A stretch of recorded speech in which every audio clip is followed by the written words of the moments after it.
Cinema நேயர்களுக்கு அன்பு வணக்கம். வெல்கம் டு எம்டி திரை. இந்த ஷோல லாஸ்ட் பிரெத் அப்படிங்கிற இங்கிலீஷ் திரைப்படத்தினுடைய ரிவ்யூ தான் நம்ம பார்க்க போறோம். இந்த படம் லைன் கேட் ஓடிடில தமிழ் டப்பிங்கோட அவைலபிளா இருக்கு. இந்த படத்தை சி அட்வென்ச்சர் த்ரில்லரா கொடுத்துருக்காங்க. அதாவது ஆழ்கடலில் நடக்கக்கூடிய ஒரு அட்வென்ச்சர் த்ரில்லரா இந்த படத்தை கொடுத்துருக்காங்க. இந்த படத்தினுடைய கதை அப்படின்னு நீங்க பாத்தீங்க அப்படின்னா, அதாவது சீப் டி டைவர்ஸ் இருக்காங்க இல்லையா, ஆழ்கடல்ல மூழ்குறவங்க, அவங்க ஒரு டாஸ்க் பண்றாங்க. அவங்களுக்கு என்னென்ன மாதிரியான ஆபத்துகள் வருது அப்படிங்கிற தீம்ல இந்த படத்தை கொண்டு போயிருப்பாங்க. ஆக்சுவலா இந்த படத்தினுடைய ஆரம்பத்திலேயே உலகத்தினுடைய ஆழ்கடல்ல இருக்கக்கூடிய ஒரு லாங்கஸ்ட் கேஸ் பைப் லைனை காட்டுறாங்க. அந்த கேஸ் பைப் லைனை மெயின்டைன் பண்றவங்க யாரு அப்படின்னா, இந்த டீப் சி டைவர்ஸ் தான், ஆழ்கடல்ல மூழ்கிறவங்க தான்.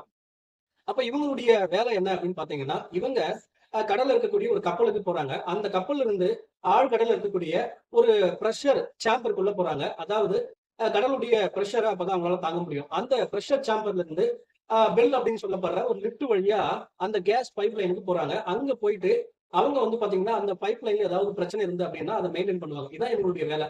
இப்ப இந்த வேலையை செய்யறதுக்காக ஒரு group of deep sea drivers வராங்க.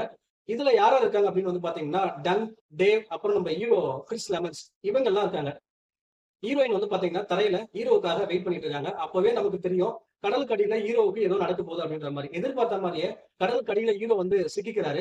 சோ இவரை காப்பாத்துறதுக்காக என்னென்ன மாதிரியான விஷயங்கள் பண்றாங்க, ஹீரோ கடலுக்கு அடியில என்ன ஆச்சு, அங்கிருந்து அவர் உயிர் பிழைச்சாரா இல்லையா அப்படிங்கிறத பரபரப்போட சொல்லக்கூடிய ஒரு திரைப்படம் தான் இந்த லாஸ்ட் பிரெத்.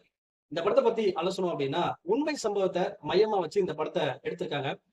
இந்த படத்தினுடைய இறுதியில அந்த கிளிப்ஸ் எல்லாமே வந்து பாத்தீங்கன்னா காட்டியிருப்பாங்க. ஒரு உண்மையான சம்பவத்தை பத்தின அந்த கிளிப்ஸ் எல்லாமே காட்டியிருப்பாங்க. 2019ல ஒரு டாக்குமெண்ட்ரி வந்து பாத்தீங்கன்னா ரிலீஸ் பண்ணியிருந்தாங்க. அந்த டாக்குமெண்ட்ரிய மையமா வச்சுதான் இந்த படத்தை எடுத்திருக்காங்க.